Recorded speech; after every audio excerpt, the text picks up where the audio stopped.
नमस्कार दोस्तों, स्वागत है आपका हमारे चैनल पर। आज हम कुरुक्षेत्र का इतिहास, महाभारत की पवित्र भूमि के 5 एपिसोड में। पिछले एपिसोड्स में हमने महाभारत की शुरुआत और कुरुक्षेत्र की महिमा पर चर्चा की थी।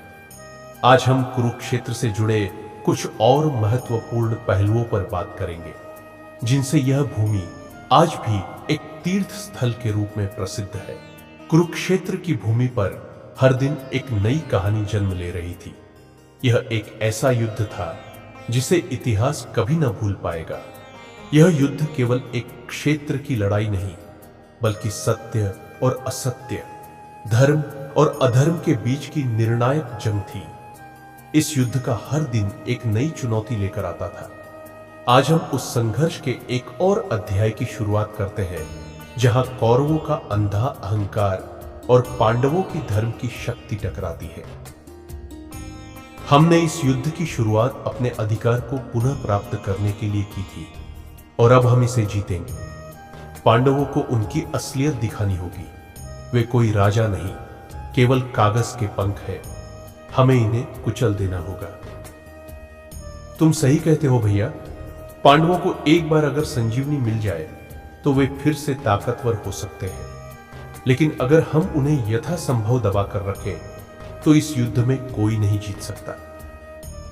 कौरवों की तैयारी पूरी हो चुकी थी, लेकिन उनकी रणनीति केवल पांडवों को हराने की नहीं, बल्कि उन्हें मानसिक रूप से तोड़ने की भी थी। क्या वे इस युद्ध में विजयी होंगे, या फिर उनका अहंकार उन्हें बर्बाद कर देगा? हे युधिष्ठिर, आज से तुमने जितने भी युद्धों में भाग लिया, उन सभी का उत्तर हमें मिलेगा। हम तुम्हारे धर्म को परखेंगे और देखेंगे कि तुम हमें मात दे पाओगे या नहीं। दुर्योधन, हमें इस युद्ध में धर्म की विजय के लिए लड़ा है, लेकिन तुम इसे अधर्म की ओर ले जा रहे हो। धर्म के अनुसार जो सही होगा वही होगा। हम तुम्हारे अहंकार को नहीं बढ़ने देंगे। कौरवों और पांडवों के बीच की यह लड़ाई केवल शक्ति का नहीं, बल्कि धर्म का युद्ध भी थी। जहां एक ओर कौरवों का अहंकार था, वहीं दूसरी ओर पांडवों का धर्म। और इस संघर्ष में कभी धर्म प्रबल होता तो कभी अधर्म। कोई भी समझ नहीं पा रहा था कि इस लड़ाई का अंत कहां होगा। दुर्योधन, यह युद्ध महज बल का नहीं, विवेक का भी होना चाहिए। हम सभी के सामने एक बड़ा प्रश्न है। क्या हम अपनी ताकत का इस्तेमाल केवल अपने स्वार्थ के लिए करेंगे, या एक महान उद्देश्य के लिए? भीष्म पितामह ने धर्म और अधर्म के बीच की लकीर को दिखाने की कोशिश की, लेकिन क्या दुर्योधन उनके शब्दों को समझ पाएगा? क्या इस युद्ध में पांडवों के लिए कोई उम्मीद बची थी? कुरुक्षेत्र की धरती पर हर दिन एक नई बुराई के खिलाफ संघर्ष छिड़ता है। कौरवों का अहंकार और पांडवों का धर्म इस युद्ध के मुख्य बिंदु बन चुके हैं। लेकिन आगे और क्या होगा? क्या इस युद्ध में धर्म की जीत होगी, या अधर्म का साम्राज्य स्थापित होगा?